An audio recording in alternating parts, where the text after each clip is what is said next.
Ya, bismillahirrahmanirrahim. Assalamualaikum warahmatullahi wabarakatuh. Waalaikumsalam warahmatullahi wabarakatuh. Ya, pada di kampus semua ini ternyata Teh Muti, Teh Cahya. Lagi kerja kelompok mengerjain tugas. Ya, kalau di kampus mah kita ke kampus, tapi mungkin yang lain ya masih di tempat pembaringan. Ya, alhamdulillah pada kesempatan ini kita diizinkan Allah Subhanahu wa taala untuk belajar lagi begitu ya untuk mata kuliah ini di PPG Prajabatan. Dan hari ini tuh kita tinggal 2 kali pertemuan ya Teh Muti ya. 2 kali pertemuan, dan kalau tidak salah ada satu topik yang belum kita tuntaskan ya, untuk lingkungan. Tadinya pas saya mau share, tapi nanti kita lihat untuk lingkungan ini. Bentar saya share dulu biar biar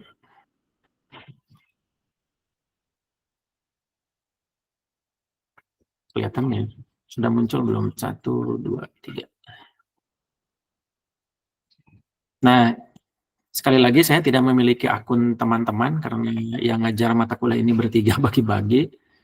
Jadi ini saya ngelihat akun yang kelas yang saya di bagian awalnya. Nah, yang belum ini kan 4 ya, Siti Teh Cahya, lingkungan belajar yang aman, nyaman bagi peserta didik. Secara konseptual ini sebetulnya ya kita sudah bisa membayangkan ya bahwa memang individu dalam perkembangannya dipengaruhi oleh lingkungan selain dari genetik begitu ya. Jadi kan ada 2, ada genetik, herediter, ada pengaruh lingkungan. Dulu mata kuliah psikologi pendidikan di awal-awal itu ada aliran John Locke yang tabula rasa, itu jelas sangat berorientasi pada lingkungan. Jadi teman-teman diharapkan bisa mengidentifikasi unsur lingkungan belajar yang berpihak. Sekali lagi ini demi ya, jadi berpihak itu demi siswa, sangat diangkat di dalam perkuliahan kita ini. Kemudian mengamati kebutuhan perkembangan kebutuhan belajar, bagaimana nanti kita bikin kelas yang aman. Dasarnya pokoknya 3 yang di awal itu ya, DAP ya, developmentally appropriate, kemudian TARL, teaching at the right level, ngajarnya sesuai dengan levelnya. Kemudian yang satu lagi CRT, culturally responsive teaching. Ya secara kultur kita harus responsif menciptakan ruang kelas itu sesuai dengan perkembangan dan kebutuhan belajar siswa supaya aman, nyaman.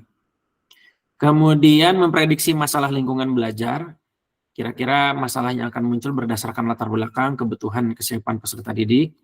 Kemudian menunjukkan kepekaan masalah lingkungan dan tanggap memberi solusi. Jadi kalau misalnya kita paham lingkungan belajarnya, diasumsikan teman-teman bisa memberikan solusi secara tanggap begitu berdasarkan alternatif yang ada atas dasar pemahaman terkait dengan lingkungan perkembangan siswa. Yang berikutnya adalah melibatkan orang tua dan masyarakat dalam proses pembelajaran. Ya ini pasti ya, karena salah satu misalnya kalau dihubungkan dengan trisentra pendidikan, yaitu harus berhubungan dengan masyarakat, orang tua, selain kita fasilitasi juga melalui ruang pembelajaran yang ada di sekolah. Nah, kita bisa bayangkan ya kalau misalnya di sekolah memperoleh pendidikan yang bagus, di rumah juga sejalan pendidikannya bagus, perlakuan orang tua tepat, pengasuhannya, lingkungan masyarakat ketika siswa atau anak-anak itu berada di lingkungan sekitar juga mendukung, maka nanti perkembangan anak itu akan menjadi optimal. Dalam konteks perkembangan peserta didik ini, salah satu yang dibahas adalah ya ini lingkungan belajar ya. Jadi lingkungan belajar ini diharapkan memiliki sumbangsih lah begitu ya. Karena kita harus harus tahu lingkungan pembelajaran yang ada. Nah, kita mengikuti ini saja begitu ya, mulai dari sini. Nah, jadi ini teorinya ya. Nah, kemudian ini konsepnya, ini jelas sekali ya, sebetulnya mah tadi sudah disampaikan trisentra pendidikan. Namun sebetulnya ya, pada wilayah yang lebih luas lagi sebetulnya presidennya siapa, kultur siapa, kemudian orang tua bekerja di mana, itu berpengaruh kepada peserta didik. Tapi disederhanakan barangkali itu bagian dari lingkungan keluarga dan masyarakat. Nah, ini 3 ini disebut trisentra pendidikan. Sepertinya sudah tahu ya. Kemudian ya ini penjelasannya, sekolah harus bagaimana. Kalau dulu ada child friendly school, Teh Muti pernah mendengar? Oke. Child friendly school itu sekolah ramah anak, jadi sekolah yang nyaman, aman. Ya ini masyarakat juga. Ya ini dengan konsep tripusat atau trisentra pendidikan.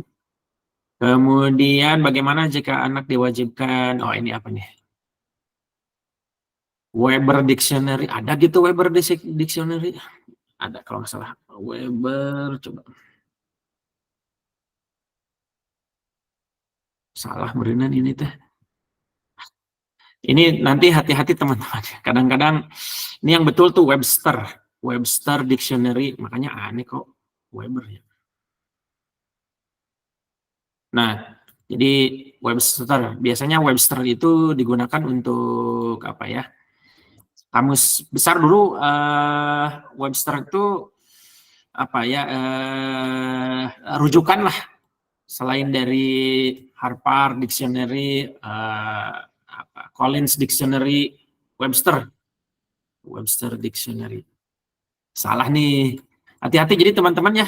Kalau baca LMS, teori-teori yang ada, saya sempat diskusikan dengan teman-teman PPG sebelumnya bahwa ada beberapa kesalahan pemahaman, penyajian juga, ada beberapa yang teridentifikasi juga itu kayaknya itu hasil ChatGPT karena formatnya ada prolog, ada konten, ada epilog. Jadi harus disaring juga, disaring. Ini barusan salah satunya nih, yang betul tahu Merriam-Webster. Disiplin, oh ini kayaknya diarahkan pada disiplin ya, tentang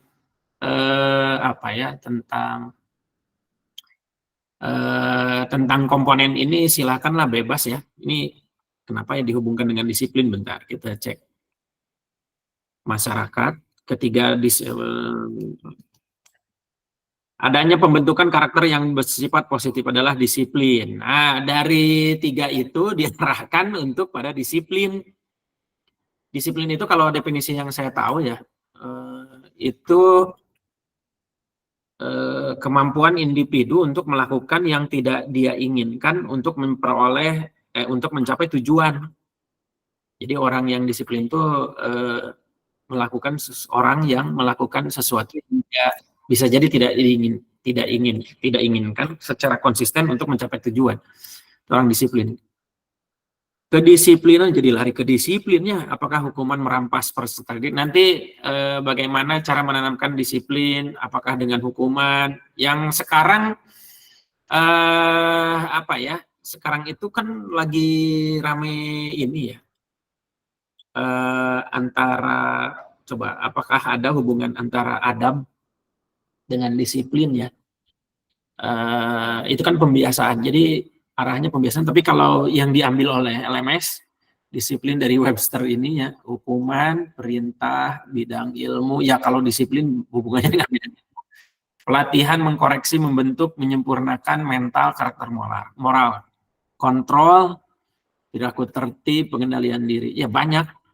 Disiplin merupakan ya betul. Pernah mendengar ini enggak?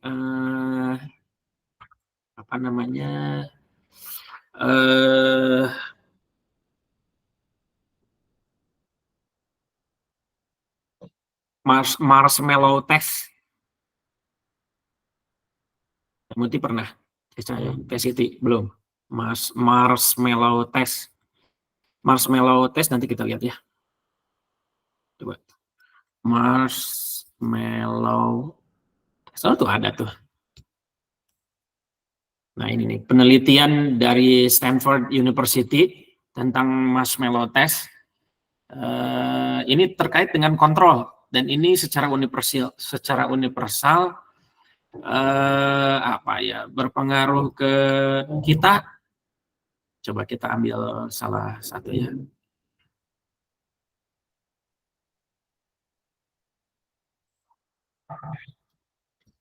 Eh, salah. Aduh, lupa. Sorry keklik. Marshmallow test.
Ada yang mau komen nggak terkait dengan disiplin kontrol diri pada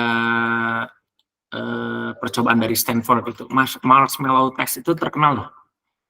Tapi konsep dasarnya itu sebetulnya instant gratification ya, gratifikasi instan. Jadi orang itu lebih senang memperoleh gratifikasi instan. Apa istilahnya apa ya? Gratifikasi itu apa sih bahasa sederhananya? Pemberian atau perolehan sesuatu yang instan, yang dia akan melahirkan dopamin, kesenangan ya.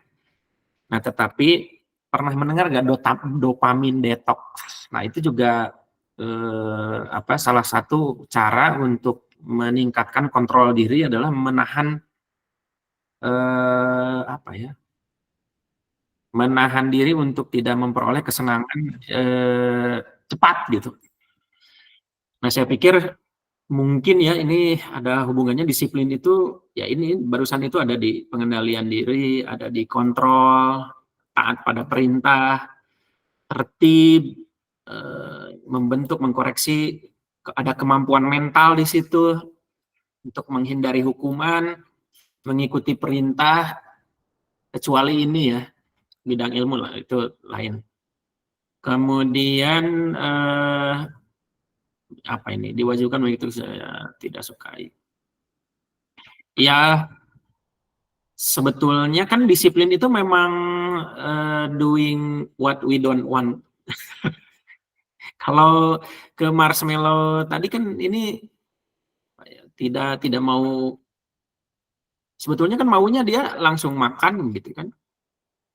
Tapi kan ada instruksi untuk disiplin. Coba hubungkan marshmallow test dengan lingkungan. Hubungkan antara disiplin, marshmallow test dengan lingkungan. Ada yang bisa komen ya? Coba saya tunggu komentarnya. Hubungkan antara disiplin dengan marshmallow test, hubungkan dengan lingkungan. Coba. Aku hilang. Jadi dua ke sini ini. Pak. Siapa? Bismillah Bapak, izin boleh menyampaikan Pak. Ya ini teh siapa? Teh Muti? Bukan. Cahya Pak. Oh ya Cahya, gimana? Bismillah Pak, izin untuk menyampaikan hasil dari video yang tadi sudah ditampilkan ya Pak ya, terkait marshmallow, the marshmallow test. Kalau dari video itu kita bisa melihat ketika anak sudah sudah menerapkan kedisiplinan instruksi dari orang tua ataupun misalkan dari gurunya, anak itu bisa menahan apa yang dia inginkan, meskipun kalau misalkan kita lihat mah mungkin bisa gitu ya ditoel-toel gitu ya si marshmallow-nya terus sudah dimakan tanpa pengetahuan si ibu atau bapak gurunya gitu ya atau orang tuanya, karena kan misalnya nggak ada orang di situ, mungkin bisa aja gitu dicuit sedikit terus dimakan, terus juga dipegang-pegang dan dimakan sedikit gitu. Tapi karena memang sudah ditumbuhkan kedisiplinan dalam dirinya, mungkin itu tertanam dari keluarga dan juga lingkungannya berada, sehingga si anak itu tuh bisa menahan kenikmatan mungkin ya, kenikmatan dan kebahagiaan yang sesaat gitu. Mungkin kalau misalkan dia tiba-tiba dari perjanjian, tadi nggak tahu ya si ibu atau bapak gurunya membuat suatu perjanjian untuk kesepakatan bersama anaknya, entah apa, mungkin kalau misalkan dia bisa menahan apa keinginannya untuk memakan marshmallow itu, dia akan mendapatkan reward gitu. Tapi kalau misalkan tidak, wallah alam gitu ya, akan mendapatkan apa gitu. Itu kan memberikan timbal balik suatu kepercayaan antara guru dan juga anak gitu. Nah, kalau misalkan di dalam dirinya tidak tertanam kedisiplinan itu dalam dirinya, mungkin dia langsung makan tuh marshmallow. Tapi kalau misalnya sudah tertanam, dia bisa menahan rasa keinginan untuk makan marshmallow itu gitu. Akhirnya ketika dia sudah bisa menahan, dia mendapatkan suatu kebahagiaan atau kesenangan setelah dia menahan rasa rasa egonya mungkin ya, karena kalau misalkan kita lihat sekilas itu di dalam ketika anak mengambil marshmallow dari perjanjian dengan gurunya, itu ada egonya mungkin ya, dilaksanakan itu, ada ego tersendiri buat mengambil marshmallow itu. Tapi kalau misalkan sudah tertanam dalam dirinya kedisiplinan, dia bisa menahan dan akhirnya dia bisa mendapatkan kebahagiaan yang sudah dia capai gitu ya, meskipun sederhana gitu ya, menahan bersabar, tapi itu jadi suatu pembelajaran kalau segala sesuatu itu nggak bisa langsung instan, tapi harus ada prosesnya dulu. Bisa jadi dari proses dia bersabar, menunggu, lalu juga mengikuti instruksi, mengikuti kedisiplinan juga peraturan, nanti dia akan mendapatkan suatu hal yang diinginkan gitu. Mungkin itu sih Pak kalau dari saya. Terima kasih. Ya. Oke, luar biasa. Apa kita perlu tepuk tangan? Ada lagi yang tadi orientasinya ke kesabaran, ke perjanjian. Memang di marshmallow test di awalnya ada perjanjian. This is yours, but if you can hold yourself not to eat the marshmallow, itu nanti dia bakal dikasih lagi satu. Memang di awal ada perjanjian itu. Nah, ada beberapa yang tergoda, ada yang... Nah, sekarang hubungkan dengan tadi sudah bagus ya, tentang kesabaran, ketabahan, mencapai tujuan, dan lain-lain, terkait dengan perjanjian. Perjanjiannya ada. Nah, sekarang hubungkan dengan lingkungan. Hubungkan antara disiplin dan lingkungan, coba. Kan tadi ada yang hasil, ada yang tidak. Hubungkan dengan lingkungan. Siapa yang mau berpendapat? Selain Teh Cahaya. Nanti Teh Cahaya seperti SpongeBob. Aku. Yang selain. Silakan. Ada nggak? Kan ini nih yang gagal, terus siapa ini juga nahan kan? Ini gagal. Nah, coba hubungkan dengan lingkungan. Nanya ChatGPT boleh.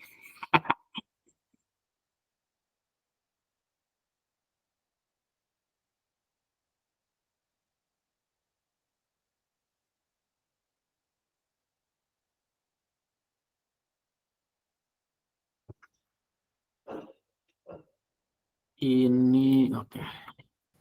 Bapak izin Coba. menjawab. Oh ya, silakan. Siapa ya? Ya, sebetulnya terdengar tidak ya Pak suara saya? Terdengar bagus, jelas. Oh iya. Izin saya Siti Anissa, izin menyampaikan. Jadi pada kesempatan sebelumnya saya sudah mendengar tentang disiplin positif gitu ya dari salah satu podcast yang ada di YouTube. Nah, dari penjelasan tersebut tuh ada menjelaskan tentang salah satunya marshmallow test ini. Terus ternyata gitu? Iya. Iya. Ya, terus dari beliau menyampaikan bahwa hasil dari marshmallow test itu yang tadi sudah kita lihat sama-sama, ada anak yang memang sejak awal sudah tergoda gitu untuk memakan marshmallow itu dan ada yang akhirnya bisa berhasil. Nah, dari penelitian tersebut itu dilihat dalam rentang waktu kalau tidak salah 30 tahun kemudian, orang yang atau anak yang berhasil menahan diri itu untuk tidak memakan marshmallow tersebut ternyata menjadi orang yang sukses gitu. Dan untuk anak yang tidak berhasil atau gagal sejak menit awal atau sejak hampir akhir waktu gitu, ternyata tergoda dengan dunia pergaulan yang liar gitu ya. Dikatakan liar karena misalnya tentang apa ya, pengguna narkoba akhirnya atau pergaulan bebas dan sebagainya gitu. Kalau misalnya kita kaitkan dengan lingkungan, penanaman disiplin positif atau yang tadi seperti kita lihat di tes marshmallow tersebut, anak kan ada yang sudah memiliki pemahaman dan tanggung jawab gitu untuk dirinya sendiri, sudah ada perasaan kesadaran diri sendiri tentang tanggung jawab untuk tidak melakukan hal yang memang tidak diinstruksikan, seperti yang tadi dijelaskan oleh Cahaya juga. Jadi kalau menurut saya kaitannya dengan lingkungan itu akhirnya keputusan anak untuk melihat dunia lebih luas lagi di lingkungannya itu bisa tertahan dengan kesadaran diri yang memang punya tanggung jawab sejak kecil gitu, punya tanggung jawab atas apa yang memang baik dilakukan dan tidak baik dilakukan. Barangkali seperti itu, Pak. Ya, terima kasih Teh Siti, kita berikan aplaus.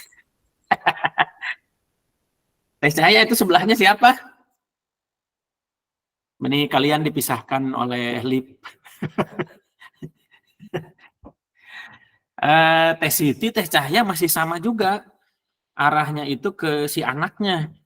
Memang bagus, mungkin teman-teman ini terpengaruh oleh humanisme ya. Bahwa perilaku orang itu ditentukan oleh dirinya sendiri. Tapi ada juga perilaku yang dipengaruhi oleh lingkungan. Nah, lingkungannya itu belum tuh. Sebagai lingkungan, jadi bagaimana tuh? Bisa ngambil apa lagi tuh insight dari sana? Kan pertama, si anak itu sendirian. Artinya tidak dalam pengawasan kan? Jangan jauh-jauh ke pengawasan malaikat raqib atid. Maksudnya ini pengawasan manusia kan tidak ada tuh. Nah, artinya perilaku dia sukses tidak sukses, bahkan kalau ingin sukses, sebetulnya kehadiran guru harus ada kan? Itu maksudnya.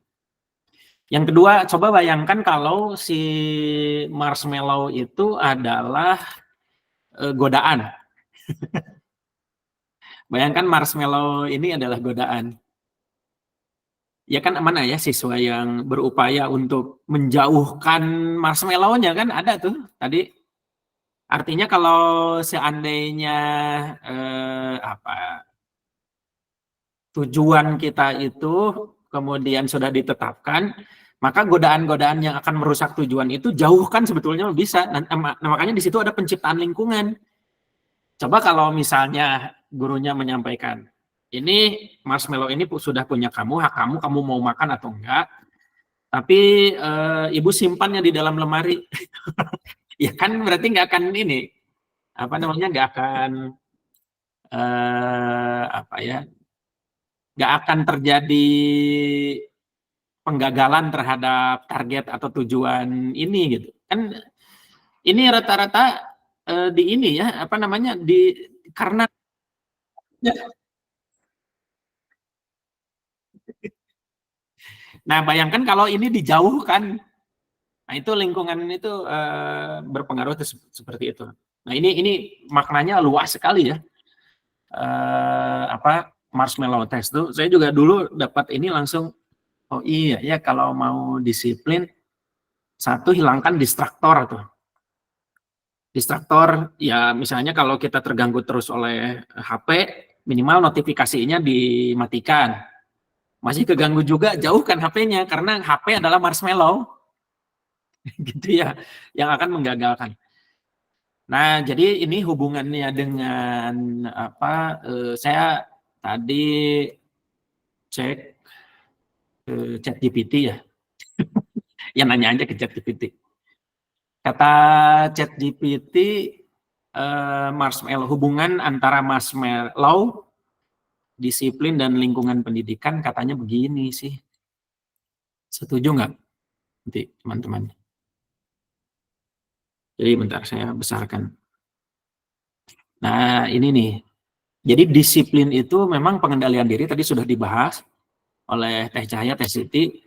Si anak ini sudah disiplin, ada penundaan kepuasan. Ini versus ya teorinya instant gratification. Jadi orang yang disiplin itu, memang saya pernah baca memang disiplin itu melakukan sesuatu yang kita tidak inginkan atau kita tidak nikmati dalam jangka waktu yang panjang untuk mencapai satu tujuan. Nah, tapi akhir-akhir ini nanti kita bahas ada disiplin positif, ada mindful disiplin, ada juga. Jadi tidak selalu hubungannya dengan penderitaan disiplin itu. Yang berikutnya marshmallow test juga kita bisa ambil hubungannya dengan lingkungan pendidikan, bahwa di situ ada pengaruh guru, pengaruh teman sebaya, pengaruh struktur kurikulum. Mungkin di dalam perlakuan si anak tidak dibiasakan untuk menahan diri juga, disiplin di lingkungan rumahnya ya, sehingga tadi di lingkungan sekolah dikasih tes sederhana aja tidak bisa ini ya tidak bisa menahan diri. Nah itu tuh tidak bisa menunda kepuasan tadi. Kemudian hubungannya antara disiplin lingkungan pendidikan marshmallow test, ya disiplin mempengaruhi hasil marshmallow test. Disiplinnya tapi disiplin internal ya.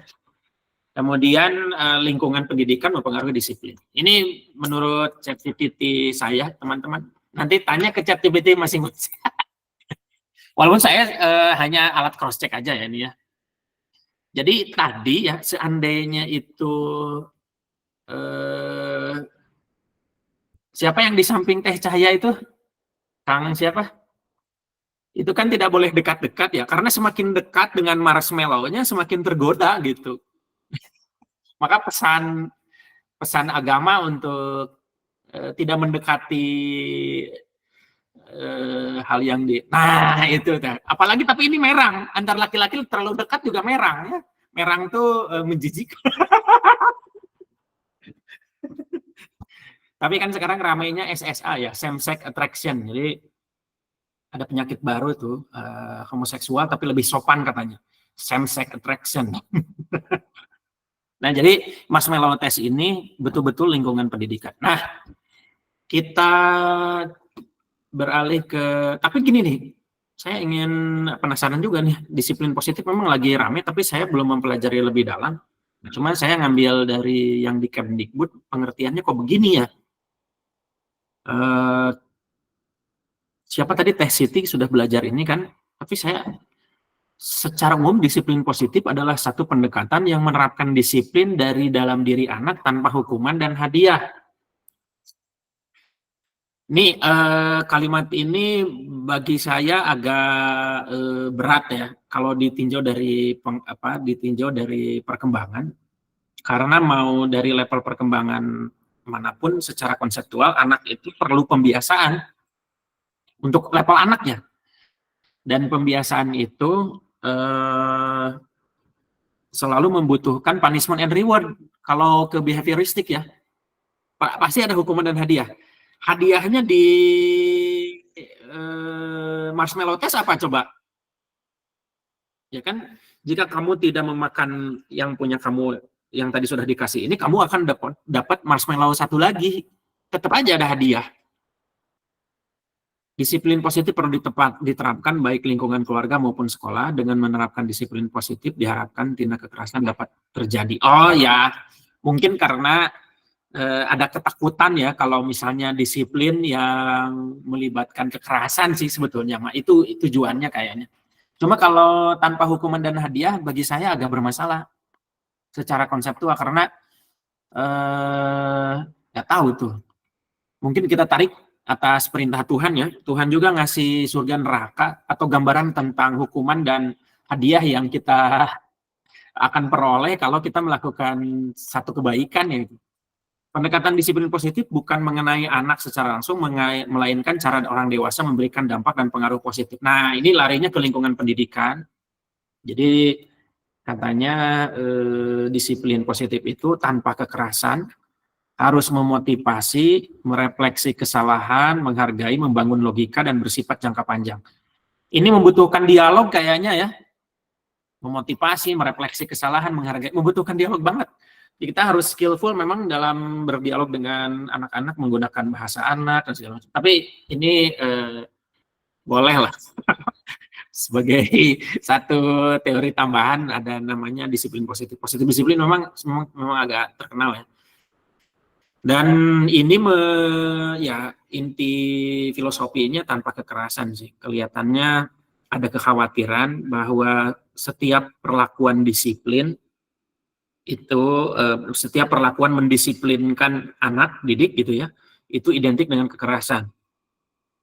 Tapi kalau misalnya bahasa umum, pernah mendengar Kang Cahya, Teh Cahya tadi Karisma. Ada istilah kalau di kita laki-laki, wah kita mah budak ngalunjak gitu ya.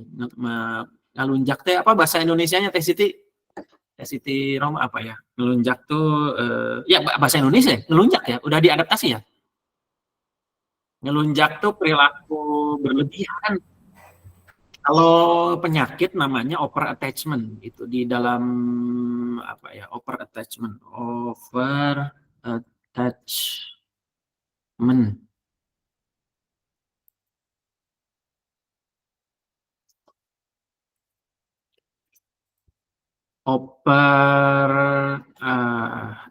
Belum di-share ya.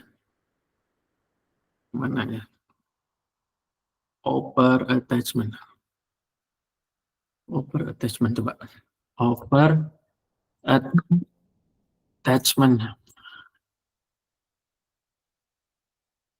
Nah, classroom challenge for children with attachment issue. Jadi kelekatan yang berlebihan juga bahaya ya. Maksudnya terlalu baik nanti tuh jadi bapak, kan gitu. Naik ke ini suntangan berlebihan misalnya ya, atau apa gitu. Ya itu hati-hati tuh, namanya over attachment atau attachment issue. Kelekatan yang berlebihan juga kalau dalam tinjauan pedagogik itu mengurangi kewibawaan pendidikan. Atau ini over-attachment. Nah, tetapi memang intensitas kedekatan kita, kalau kita sebagai pendidik mampu menjaga kewibawaan, over-attachment bisa diatasi sih. Nah, secara keseluruhan lingkungan pendidikan itu teori Bronfenbrenner, pernah mendengar ya? Ini nih. Teori ekologi Bronfenbrenner. Pernah mendengar? Teh Siti Anissa, Teh Muti, Teh Cahya, dan lain-lain. Oh, belum pernah. Dasarnya ini sebetulnya lingkungan pendidikan tuh. Saya senang yang ini nih, ada krono. Nah, ini. Nah, kita buka lebih gede. Coba. Nah, ini nih. Jadi, individu itu, di individual itself, perkembangannya dipengaruhi oleh identitas seksual dia, gender, age-nya beda-beda, beda usia, beda tampilan, beda kepribadian, beda karakter, kesehatannya juga, fisiknya juga, hasil pendidikan dan segala macam. Yang melekat pada dirinya dulu lah ya, individual itself. Jadi tergantung seks, age, health, physical development, perkembangan fisik yang dianya sendiri gitu. Nah, lingkungan terdekat berikutnya, bukan terdekat berikutnya, lingkungan terdekat yang berpengaruh pada individu atau si anak itu di mikronya.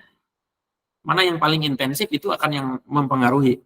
Nah, yang di mikro ini disebut di lingkungan mikrosistem. Ada family, keluarga pasti itu ya. Makanya kalau ada anak bermasalah, tanya dulu orang tuanya siapa. Makanya teman-teman harus punya data orang tua tuh. Kemudian sekolah, guru yang lain yang berinteraksi dengan si anak itu, peers, teman sebaya, neighborhood play area, teman bermain di tetangganya, kemudian church group, grup pengajiannya, itu ngajinya sama siapa aja, kemudian health service, posyandunya di mana, ke dokter giginya ke mana. Nah, yang intensif di sini akan mempengaruhi si anak. Nah, sekolah, keluarga, neighborhood atau masyarakat itu juga ini ya, di bagian dari mikrosistem yang berinteraksi langsung. Ada namanya juga exosistem di luar, tapi ada pengaruhnya lingkaran ini nyambungnya di sini nih. Jadi bagian dari meso, pengaruh-pengaruh yang ketika misalnya contoh friends or family, saya punya teman misalnya, teman saya Pak Sandi berinteraksi dengan saya. Setidak-tidaknya saya akan terpengaruh Pak Sandi sehingga perlakuan saya ketika saya menjadi family atau ayah bagi anak itu akan ada pengaruhnya. Nah, jadi friends of family di wilayah meso itu pengaruh yang diberikan secara tidak langsung kepada lingkungan mikro yang berdampak pada perlakuan kepada individual. Itu meso. Nah, ini exo juga bisa berinteraksi tapi intensitasnya tidak seperti di lingkungan mikro. Nah, melalui mesonya itulah friends of family mempengaruhi family memperlakukan individual atau anak. Ada tetangga jauh gitu ya, ada legal service RT RW-nya. Kalau di luar negeri ada social welfare service, ada mass media, berita-berita TV dan lain-lain gitu ya, mass media. Yang berikutnya adalah makrosistem. Ini attitude, ideologies of the culture, budaya, siapa presidennya, apa segala macam yang dipilihnya oke gas bukan. Nah, itu berpengaruh. Berpengaruh ke anak. Anak saya juga ke Pak Prabowo. Kenapa harus Pak Prabowo pengen yang Amin? Ada pengaruhnya loh. Pas saya pulang ke Cililin, ada anak SD kelas berapa ya, anak adik saya yang di lingkungannya itu ya di Cililin lah. Pas di jalan kemarin banget itu nyetir kata anak saya itu ya puterin lagu yang ayah nyanyi kan. Saya kemarin nyoba ini ya, karena saya itu kalau nyanyi nggak jelas nadanya, jadi pilihan kalau nyanyi itu dulu ya itu rap gitu, karena saya tidak pernah bisa nyanyi. Nah itu ada tuh satu lagu dari grupnya itu Modemes ya, Motemes lah. Karena saya ngikutin pas waktu kampanye ininya Amin lah. Ini diskusi aja cerita ya. Itu ada Motemes nyanyi, judulnya tuh apa ya, pokoknya bagus lah. Nah saya tuh nyanyiin, nah anak saya ke bawah tuh, ya yang itu di jalan buat di jalan. Nah, anak yang satu lagi anak anak adik saya sendiri, ponakan lah begitu ya. Yang oke gas atuh cenah, wah cenah oke gas. Terus kan saya nanya, kenapa milih Pak Prabowo? Ya ada ikut orang tua. Jadi itu ngomongnya ikut orang tua. Ada loh. Jadi doktrin itu mudah di lingkungan mikro itu berpengaruh. Betul, berpengaruh. Misalnya anak saya di rumah, ya nggak boleh beli KFC. Saya kemarin sempat beli, nggak tahu itu kalau memang ini yang tahu saya yang terhubung dengan Israel kan McD ya jelas ya. Nggak tahu tuh kemarin tuh sempat nggak boleh cina. Jadi main penjahat-jahatan. Anak saya itu, padahal anak kelas 1 SD loh, udah main jahat-jahatan. Jadi perang-perangan, itu kamu Israel, aku Palestina. Gitu. Jadi ada keberpihakan itu tergantung lingkungan dekatnya itu. Jadi benar-benar mikro itu berpengaruh. Makro sistem juga berpengaruh, mempengaruhi friends of family, apa yang didiskusikan di friends of family, bawa ke family, bahkan di school peer, semuanya jadi muter. Nah kadang-kadang jadi pada level anak SD pun itu benar terpengaruh. Nanti cek aja ya. Cuman pasti kalau anak SD ya umumnya ya kalau tidak dipengaruhi seperti saya di keluarga pasti oke gas yang paling mudah untuk dicerna. Nggak apa-apa ya. Ini mah diskusi, kita tidak boleh ini. Oke, Teh Mutia. Ada. Bapak izin bertanya. Sok. Oh ya, kalau ada pertanyaan di tengah jalan silakan ya. Ya jadi kan tadi itu kan tentang yang tadi kan mikrosistem, mesosistem yang kayak gitu. Nah, ini Mutia itu kebetulan punya murid. Si inner circle-nya tuh yang kayak teman-teman di rumahnya, keluarganya, dia itu main dengan anak-anak yang putus sekolah.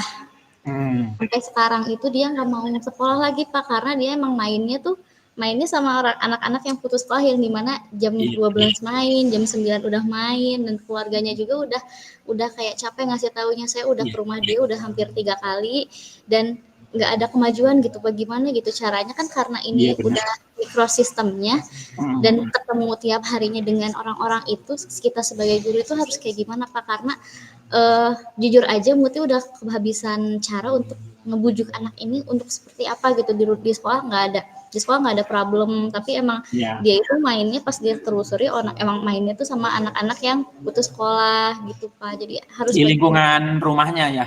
Iya betul Pak.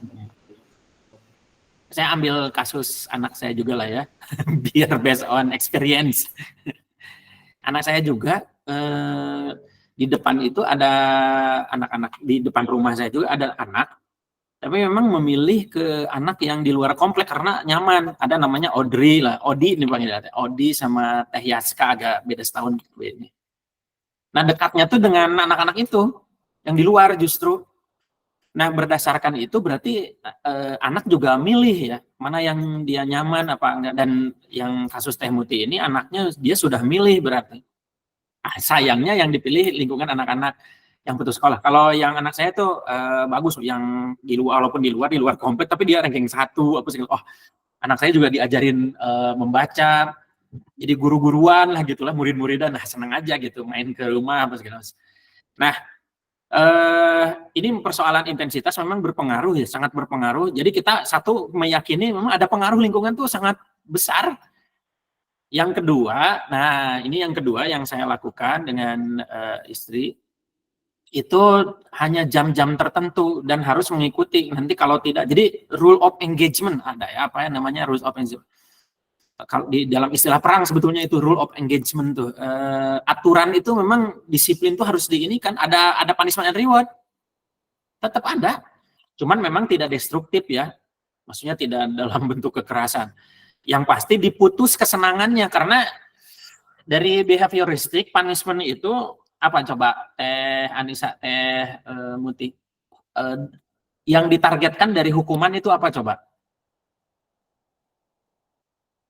Ketakutan dan disiplin, Pak. Disiplin dampaknya, tapi targetnya ya ketakutan bisa. Dampaknya adalah jera. Kalau di behavioristik ada efek jera, jadi tidak melakukan lagi.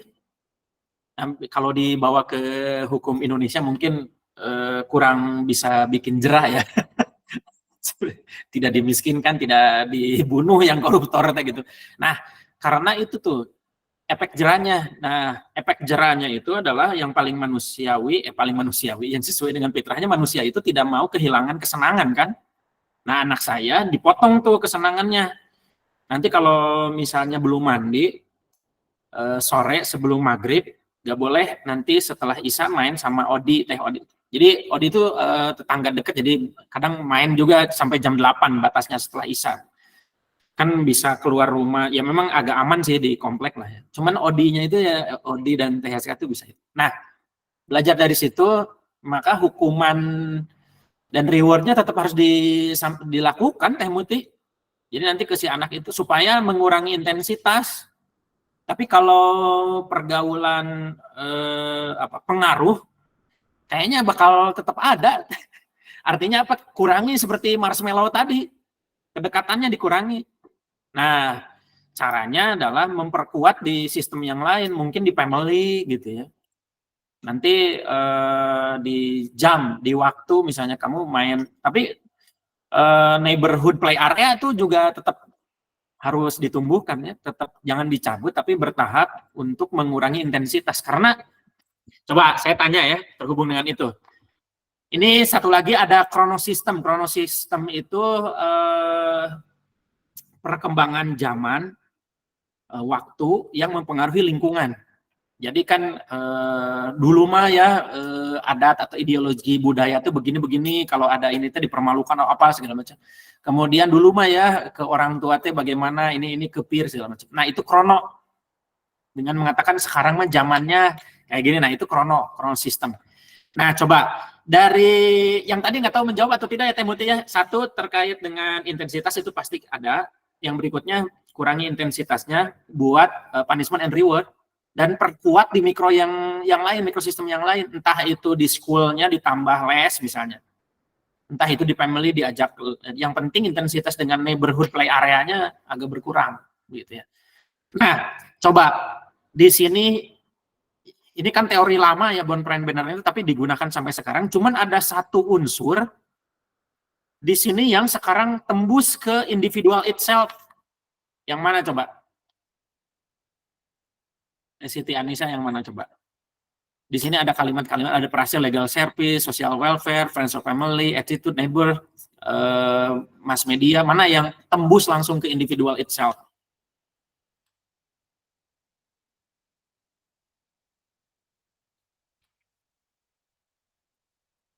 Coba. Mass media kan?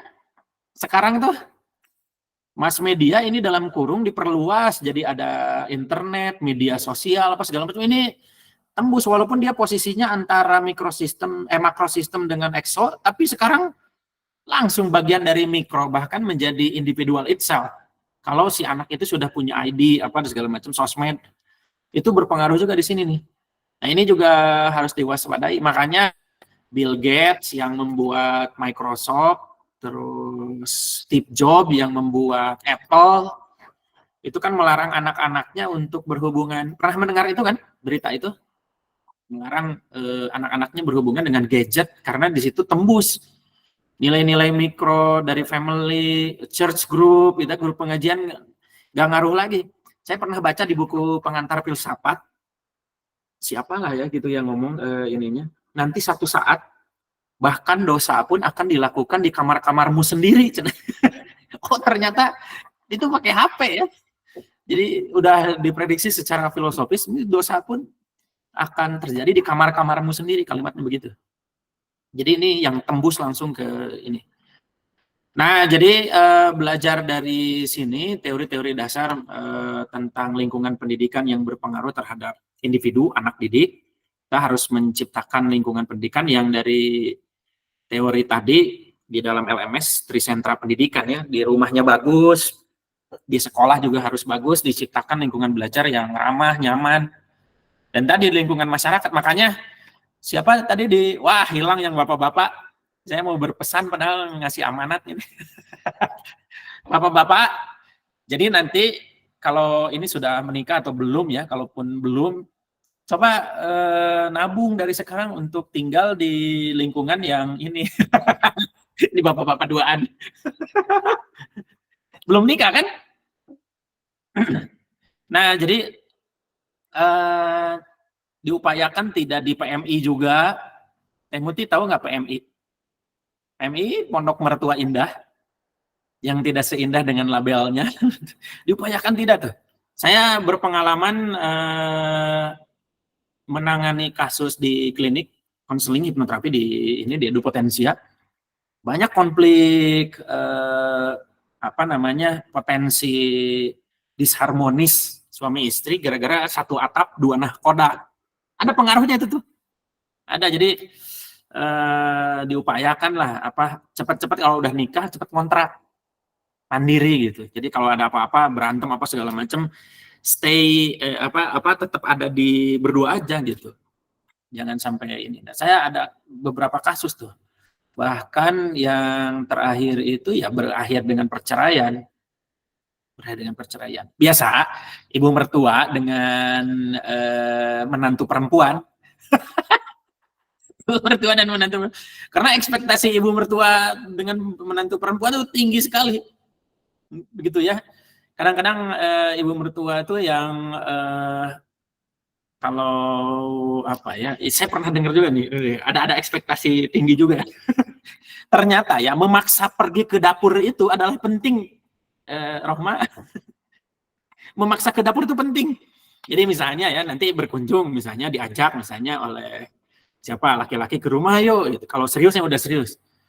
Kalau makan, kalau udah beberes itu wajib maksa ke dapur. Nyuci. Kalau misalnya ada kalimat nggak usah, tekedah neng, tekedah, itu bohong. Setelahnya kalau nggak ke dapur cuci piring apa segala macam nggak ngebantu, diomongin. Jadi itu wajib maksa gitu ya. Dan ya betul itu betul-betul lingkungan tuh ngaruh. Jadi untuk bapak-bapak siapkan rumah ya, kontrakan minimal ya. Jadi kesana ini pembahasan, ini lingkungan pendidikan ya.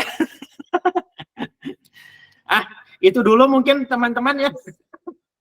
Hari ini sisanya barangkali silahkan diselesaikan. Di sini ada mulai dari diri sendiri dan seterusnya silahkan lah. Nanti minggu depan minggu depan berarti ini ya. UAS ya. Teh Muti gimana? Ada pertanyaan?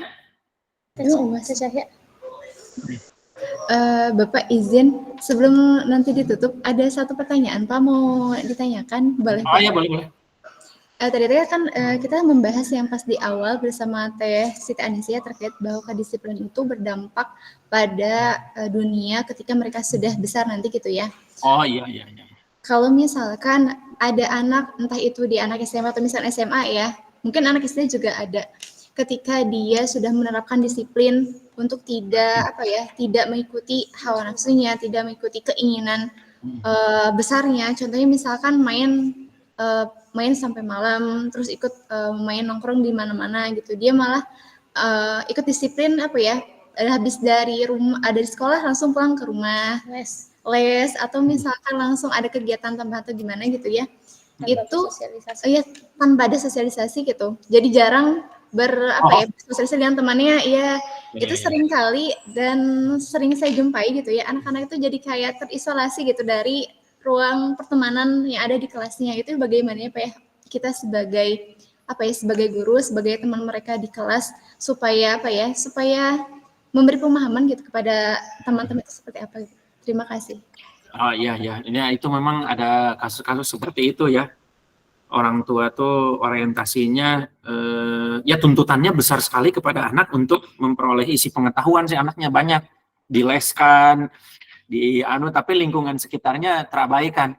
Padahal kalau tadi lihat lingkaran mikro, meso, ekso itu kan ada unsur-unsur yang harus dikenali oleh anak. Nah, oleh karena itu juga perlu pembiasaan.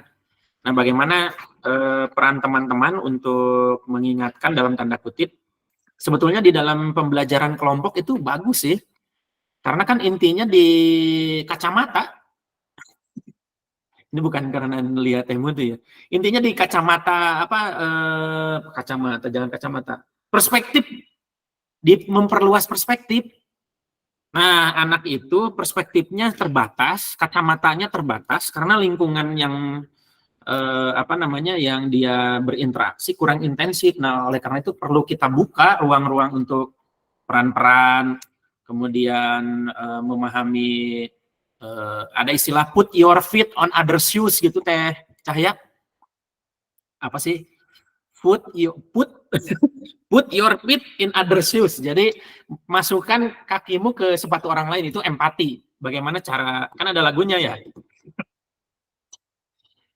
Siti ada lili sepatu kedodoran. Nah, itu ada tuh. Sepatu Cinderella ada ya. Nah, itu sebetulnya supaya tahu kalau jadi orang itu dia merasa tidak nyaman sebenarnya kalau aku memperlakukan dia. Kayaknya pembelajaran bermain peran, diskusi di dalam kelompok itu perlu diintensifkan, begitu ya.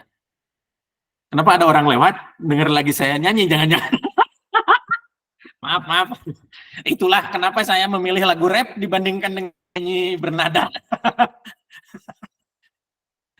Jadi kemarin saya ngisi seminar di UNLA, Universitas Langlang Buana, kan pertanyaan yang sama dari mahasiswa dan beberapa pembina kesiswaan, karena pesertanya dari guru di SMA sekalian promosi UNLA, minta pengalaman, minta testimoni tentang manfaat. Kan dari CV saya ada kelihatan tuh, pernah ini, pernah itu. Minta testimoni apa manfaatnya mengikuti organisasi dan segala macam. Jawaban saya tadi menambah kacamata sih, menambah perspektif. Jadi keluasan berpikir kita bisa membaca peta orang lain gitu, cara memandang dunianya gitu. Nah, anak-anak harus difasilitasi itu kayaknya di lingkungan pendidikan.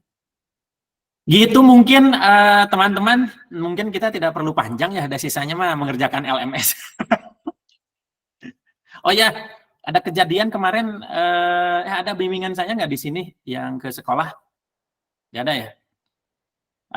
Teman-teman nanti jangan lupa mengupload sesuai waktu, karena ketika menilai itu ada yang tepat waktu, ada yang terlambat, itu dihitung juga ternyata kan? Di monitor penilaian dosen itu, pengumpulan tugas itu dihitung. Nah, kemarin entah bagaimana ada yang ya sempat heboh juga, ada yang PPL sih ya, pas PPL-nya itu kan banyak, ada berapa tagihan tuh, 25 apa berapa tagihannya itu. Itu dari 25 hanya 8, sisanya lupa, temennya nggak ngobrol. Nah, itu lingkungan pendidikan juga bener tuh. Jadi kita juga harus ngobrol, saling diskusi, saling ngasih tahu lah, saling mengingatkan dalam kebenaran dan kesabaran. Itu saja. Terima kasih, amanatnya untuk Bapak-Bapak. Silahkan memikirkan akan ngontrak di mana. Saya kira amanatnya itu ya. Tinggal di mana, karena kita akan memilih lingkungan pendidikan untuk anak-anak. Gitu. Ya, terima kasih. Saya akhiri. Assalamualaikum warahmatullahi wabarakatuh. Waalaikumsalam Waalaikumsalam warahmatullahi wabarakatuh. warahmatullahi wabarakatuh. Teman-teman.